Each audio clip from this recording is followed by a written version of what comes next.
Hi students, I am Sam here. இன்னைக்கு நம்ம பார்க்கக்கூடிய டாபிக் என்னன்னு பார்த்தீங்கன்னா force between the two long parallel current carrying conductors. தமிழ்ல என்னன்னா நீண்ட இணையான மின்னோட்டம் பாயும் கடத்திகளுக்கிடையே ஏற்படும் விசை. சரிங்களா? அப்போ என்ன போட்டிருக்குது? two long parallel current carrying conductors போட்டு. இப்போ ரெண்டு கண்டக்டர்ஸ் இருக்குது. இது ஒரு கண்டக்டர், இது ஒரு கண்டக்டர். இந்த கண்டக்டரை நான் வந்து என்ன சொல்றேன்னா A ன்னு சொல்றேன். இந்த கண்டக்டரை நான் என்ன சொல்றேன்னா B ன்னு சொல்றேன். சரிங்களா?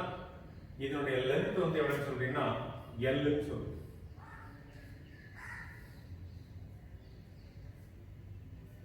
இதனுடைய லென்த்தும் L தான். சரிங்களா? இதுல இப்போ அந்த ரெண்டு கண்டக்டர்ஸும் separated by a distance R.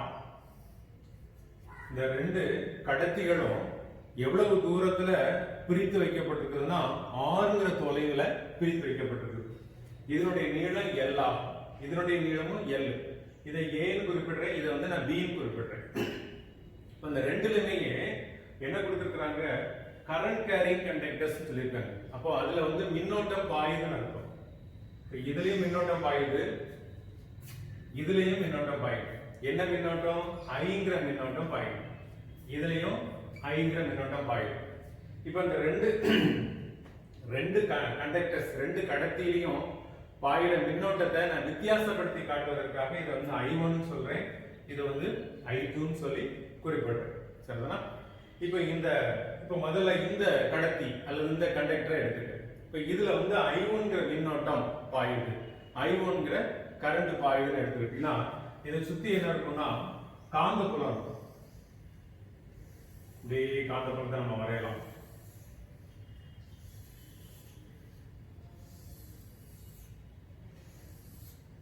ஃபுல்லா காந்தப்புலம் இருக்குமா இல்லையா? காந்தப்புலம் இருக்கு. இப்ப இந்த கண்டக்டர்னால இந்த கடத்தினால இந்த கடத்தியில உண்டாகக்கூடிய காந்தப்புலம் இதை வந்து என்ன சொல்றேன்னா B ன்னு சொல்லி குறிப்பிட்டேன். அதனால இதை வந்து AB ன்னு சொல்லி நம்ம குறிப்பிடறதில்லை. இது AB ன்னு மனசுல வச்சுக்க. இது வந்து நம்ம B னா என்ன சொல்றோம்னா காந்தப்புலம் சொல்றோம். சரிதானா? Bங்கிறது என்ன சொல்றோம்? காந்தப்புலம் அப்படின்னு நம்ம எடுத்துக்கிறோம். இப்போ இந்த கடத்தியில இந்த கடத்தினால உண்டாகக்கூடிய காந்தப்புலம் வந்து என்ன சொல்றோம்னா B1 அப்படின்னு சொல்றேன். என்ன சொல்றேன்? B1 ன்னு எடுத்துக்கிறேன். சரி, இதுல வந்து ஒரு சின்ன செக்மெண்ட் எடுத்துக்கிறேன். இதனுடைய நீளம் வந்து எப்படி சொல்றேன்னா dl அப்படின்னு எடுத்துக்கிறேன். எவ்வளவு சொல்றேன்? dl ன்னு சொல்றேன். இப்போ இதுக்கு முன்பாக இதை நம்ம தெரிஞ்சுக்கணும். இது வந்து எந்த டைரக்ஷன்ல போகுது? z ஆக்சிஸ் டைரக்ஷன்ல போகுது. z அச்சு திசையில அந்த மின்னோட்டம் வந்து சென்று கொண்டிருக்கிறது. சரியா? அப்ப இது வந்து என்னது? z axis. அப்படிதானே? சரி. இப்போ இந்த காந்தப்புலம்ங்கிறது வந்து பாத்தீங்கன்னா இந்த போர்டுக்கு பெர்பெண்டிகுலரா செங்குத்தா இருக்குது. இப்படி இருக்குது. நம்ம படம் இப்படி போட்டிருக்கோம், ஆனா செங்குத்தா இருக்குது. சரியா? அப்போ காந்தப்புலத்தினுடைய டைரக்ஷன் நம்ம எப்படி குறிப்பிடுறோம்னா இதுதான். இது வந்து x ன்னு சொல்றோம், இது வந்து -x அப்படின்னு எடுத்துக்கிறோம். சரியா? ரைட். இப்போ இது என்னாச்சு? இது y, இது -y. அப்ப பாரு, இது y, சரி, இது x, இது y, இது z. இது வந்து -z, இது -x, இது -y. புரிஞ்சிருக்கும்னு நினைக்கிறேன். சரியா? ரைட். அப்போ இந்த டைரக்ஷன் எப்படி இருக்குது? கரண்ட் போகக்கூடிய டைரக்ஷன் இப்படி இருந்துச்சுன்னா நம்ம ஏற்கனவே நம்ம படிச்சிருக்கோம் எப்படி இருக்கும்? இந்த மாதிரி டைரக்ஷன்ல தான் மேக்னெட்டிக் ஃபீல்டுடைய டைரக்ஷன் இருக்கும். இப்படிதான் இருக்கும். அப்ப இப்படி போகுது, உள் பார்த்து போகுது, உள்ள நோக்கி போகுது. உள்ள நோக்கி போகுதுன்னா -x அச்சு திசையில செல்லுது. -x அச்சு திசையில போகுது. இப்போ இந்த xy z க்கு வந்து நம்ம என்ன சொல்றோம்? I component, j component, k vectors னு சொல்லிருக்கோம். I vector, k vector, I cap, j cap, k cap நம்ம கொடுத்திருக்கோம். சரிங்களா? ரைட். இப்போ இதுல உண்டாகக்கூடிய மேக்னெட்டிக் ஃபீல்ட் காந்தப்புலம் B1 எவ்வளவு இருக்கும்னா μ0 I1 divided by 2 pi r. இதுல உண்டாகக்கூடிய காந்தப்புலம் B1 is equal to μ0 I1 divided by 2 pi r. இது போக அது எந்த டைரக்ஷன்ல போகுதுங்கறனா மைனஸ் xh, அதனால மைனஸ் i கேப்னு போடும். புரியுதா? ரைட். மைனஸ் i கேப் அப்படின்னு நம்ம கொடுத்துருக்கோம். ஏன் பாரு, உள்ள நோக்கி போகுது. உள்ள நோக்கி போறதுனால மைனஸ் x, அதனால சொல்றோம் i. x க்கு வந்து i கேப் போடுறோம், y க்கு வந்து என்ன சொல்றோம், j கேப் போடுவோம், k z க்கு என்ன சொல்றோம், k கேப்னு போடுறோம். அப்படிதானே? இது நமக்கு தெரியும். அதனால நான் வந்து மைனஸ் i கேப்னு போடுறேன். சரிங்களா? ரைட். இப்போ இதுல வந்து ஒரு சின்ன செக்மெண்ட் எடுத்துக்கிறோம். dl ங்கற ஒரு ஸ்மால் செக்மெண்ட் ஏரியா எடுத்து வச்சிருக்கோம். சரிங்களா? இந்த லெந்த்ல எவ்வளவு ஃபோர்ஸ் இருக்கும் அப்படிங்கறத நம்ம எப்படி கால்குலேட் பண்ண போறோம்? df ன்னு சொல்றோம். இது ஃபுல்லா இருந்துச்சுன்னா f ன்னு சொல்லுவோம். இது வந்து small area, small length dl அப்படிங்கறபோது இதுல வந்து எவ்வளவு இருக்கும்? df is equal to, நம்ம ஏற்கனவே படிச்சிருக்கோம். என்ன படிச்சிருக்கோம்? f vector is equal to bil sin theta அப்படின்னு போட்டிருக்கோம். அப்படி இல்லைன்னா சாரி,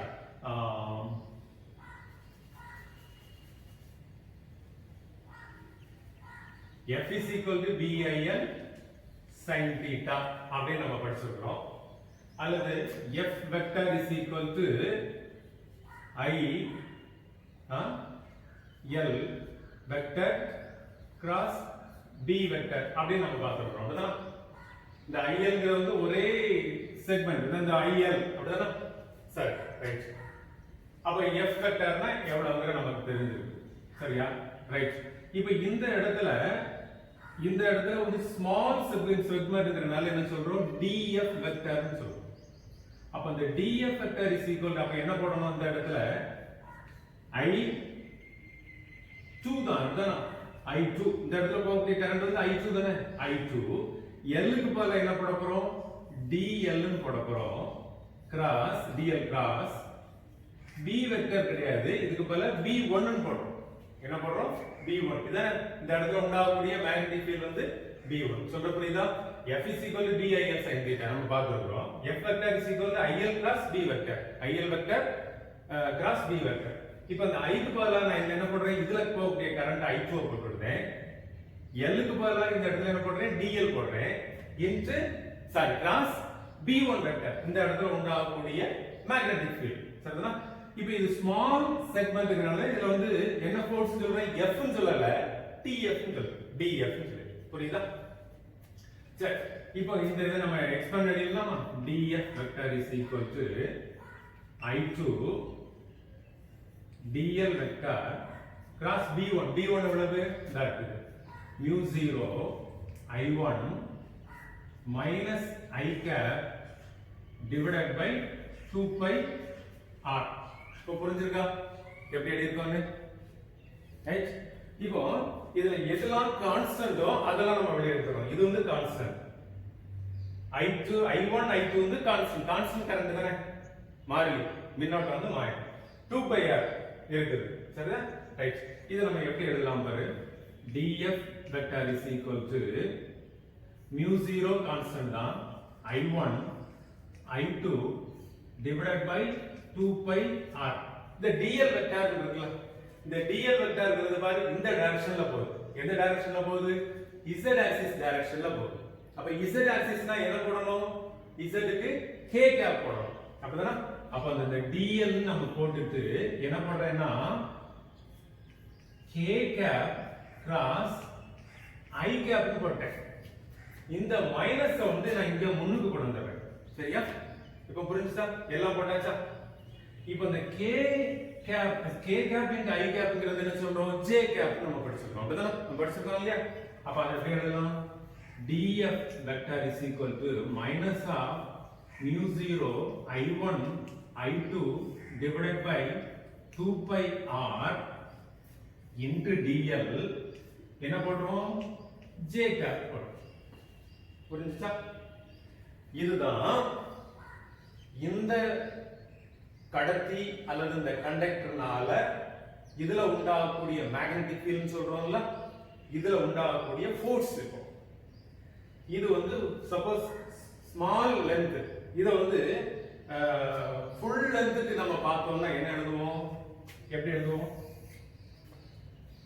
F ன்னு எழுதுவோம் அப்படிதான் dF ன்னு விட்டுட்டு F ன்னு எழுத போறோம் அப்ப F vector is equal to minus of mu 0 I1 I2 divided by 2 pi r போடலாமா இந்த dl க்கு பதிலா என்ன போடுவோம் dl னா இந்த லெந்த் dl இப்போ ஃபுல் லெந்த்க்கு நம்ம பார்க்கறோம் அப்ப என்ன போடுவோம் l ன்னு போடுவோம் l சரிதானா into j cap புரியுதா அப்ப ஃபோர்ஸ் per யூனிட் லெந்த் எவ்வளவு கிடைக்கும் F by L Saritha F by L is equal to minus mu 0 I1 I2 divided by 2 pi r into j cap புரிஞ்சிருக்கும்னு நினைக்கிறேன் இல்லையா இது இந்த கண்டக்டர்னால இந்த கண்டக்டர்ல இந்த கடத்தினால இந்த கடத்தில உண்டாகக்கூடிய ஃபோர்ஸ் per யூனிட் லெந்த் சரிதா ரைட் அப்போ அதனுடைய இப்போ இந்த j கேப்ங்கற குறிப்பிட்டிருக்கனால j வந்து எதை டினோட் பண்ணுது y அப்படிதானா y ங்கிறது வந்து j கேப் அப்போ y லிமே பாத்தீங்கன்னா இங்க ஒரு மைனஸ் சைன் வருது அப்படிதானா ஒரு மைனஸ் சைன் வருதுல அப்போ மைனஸ் டைரக்ஷன்ல மைனஸ் y டைரக்ஷன்ல இருக்குது அப்போ இந்த ஃபோர்ஸ் எப்படி இருக்கும் இத நோக்கி செயல்படும் உள்நோக்கி செயல்படும் எதை பார்த்து இந்த கண்டக்டரை பார்த்து b ங்கிறதுல இருந்து a ய பார்த்து செயல்படும் புரியுதா சரி இப்போ இந்த இரண்டாவது கண்டக்டர் b ங்கிற கண்டக்டர் இருக்குல்ல இதுல என்ன வரும் சுத்தி மேக்னெட்டிக் ஃபீல்ட் இருக்கும் அப்படிதானே இதுலயே கரண்ட் போகும்போது மேக்னெட்டிக் ஃபீல்ட்ல வரும் அப்படிதானே சொல்ல புரியுதா இல்லையா ரைட் அப்ப இதனால இதுல என்ன பாதிப்பு இருக்கும் அப்படி பார்க்கலாமா அதுக்கு நம்ம என்ன எழுதலாம் இதே போல B2 ன்னு எடுக்கிறோம் இப்ப B1 பதிலாக என்ன பண்ண போறோம் B2 இப்போ இதுல உண்டாகக்கூடிய மேக்னெட்டிக் ஃபீல்ட் வந்து B2 அப்ப B2 is equal to mu 0 I2 divided by 2 pi r இங்க பாரு கரண்ட் வந்து இந்த டைரக்ஷன்ல அப்ப எப்படி வருது இப்படி வெளிய பார்த்து வருது அப்படினா இப்போ இங்க உள்ள பார்த்து போச்சு முதல்ல இதுல இப்போ இது வெளிய பார்த்து வருது வெளிய பார்த்துனா என்ன ஆக்சிஸ் x அச்சு அப்போ x ஆக்சிஸ் அப்ப x க்கு பதிலா என்ன பண்ணுவோம் i கேப் ன்னு போடுவோம் ஒரே வித்தியாசம் தான் சரிங்களா ரைட் அப்போ இதுல உண்டாகக்கூடிய ஒரு ஸ்மால் செக்மென்ட் ன்னு சொல்றோம் இது வந்து dl ன்னு சொல்றோம் அப்படினா அப்ப அதுல என்ன கிடைக்க போகுது நமக்கு இதே மாதிரி ஃபார்முலா எழுத போறோம் அப்ப இது எவ்வளவு = df I1 into dl into b2 சரிங்களா இப்போ இந்த b2 நம்ம போட்டுறோம் இதுல வந்து b2 வெக்டார் ன்னு சொல்றோம் அப்படினா b1 வெக்டார் ரைட் அப்போ df vector is equal to என்ன பண்றோம் இப்போ இதே சப்ஸ்டிட்யூஷன் தான் வர போகுது இதே சப்ஸ்டிட்யூஷன் தான் வருது அப்ப இது என்ன வரும் df vector is equal to இதே தான் வரும் அப்படினா mu 0 I1 I2 dl divided by 2 pi r இங்க என்ன போட போறோம் k cross i போட போறோம் அப்படிதானா k cap cross i cap இத நம்ம எப்படி எழுதலாம் இங்க இது வந்து மைனஸ் i கிடையாது பிளஸ் i மைனஸ் i கிடையாது பிளஸ் i ஏன் இது வந்து வெளிய பார்த்து வருது அப்படிதானா அப்ப இது வந்து பிளஸ் xh அங்க வந்து இது உள்ள பார்த்து போச்சு அதனால மைனஸ் x போடணும் அதனால இது இங்க வந்து மைனஸ் நான் போடலாம் சரிதானா ரைட் அப்போ என்னாச்சு இது df vector is equal to mu 0 I1 I2 divided by 2 pi r into dl இது என்ன வரும் j cap னு அதே போல இத எழுதலாமா f by l is equal to mu 0 I1 I2 divided by 2 pi r j cap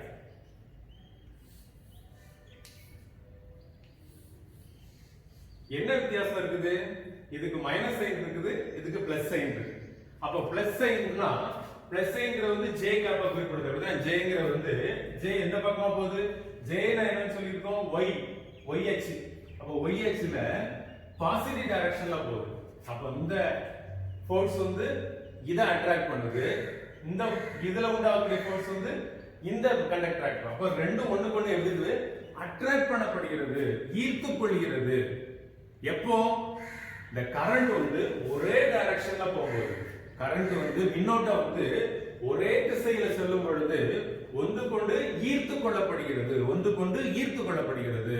அப்ப வேற டைரக்ஷன்ல போச்சுன்னா இது இந்த டைரக்ஷன்லயும், இது இந்த டைரக்ஷன்ல போச்சுன்னா ரிப்பல் பண்ணும், விலகல் அடையும். புரியுதா? அப்ப ஒரே திசையில செஞ்சுச்சுன்னா ஒண்ணு கொண்டு எப்படி இருக்கும், ஈர்த்து கொள்ளுது. வெவ்வேறு திசையில போச்சுன்னா விலகல் அடையும், அட்ராக்ட் பண்ணும், ரிப்பல் பண்ணும். சரிங்களா? இதுதான் நம்ம படிக்கிறது. Force between the two long current carrying conductors. ரெண்டு நீளமான இணையான மின்னோட்டம் பாயும் கடத்திகளுக்கு ஏற்படைய விசை வந்து எப்படி இருக்கும், எப்படி இருக்கும், ஒரே டைரக்ஷன்ல போச்சுன்னா மின்னோட்டமானது ஒரே டைரக்ஷன்ல, அதாவது கரண்ட் வந்து ஒரே டைரக்ஷன்ல ஒரே திசையில செஞ்சுச்சுன்னா ஒண்ணுக்கு ஒண்ணு என்ன பண்ணும், இப்போ அட்ராக்ட் பண்ணுது. அப்படின்னா இது இங்க பார்த்து அட்ராக்ட் பண்ணுது, இது இங்க பார்த்து அட்ராக்ட் பண்ணுது. புரியுதா இல்லையா? இந்த மைனஸ் சைனும் ஒண்ணுல மைனஸும் ஒண்ணுல பிளஸும் வருது. அப்படிதானா? சரி, அட்ராக்ட் பண்ணப்படுது. வேற வேற இது ஒரு டைரக்ஷன்ல இது ஒரு டைரக்ஷன்ல போச்சுன்னா ரிப்பல் பண்ணப்படும். இதுதான் நம்ம அதை படிக்கிறோம். சரிதானா? ரைட்.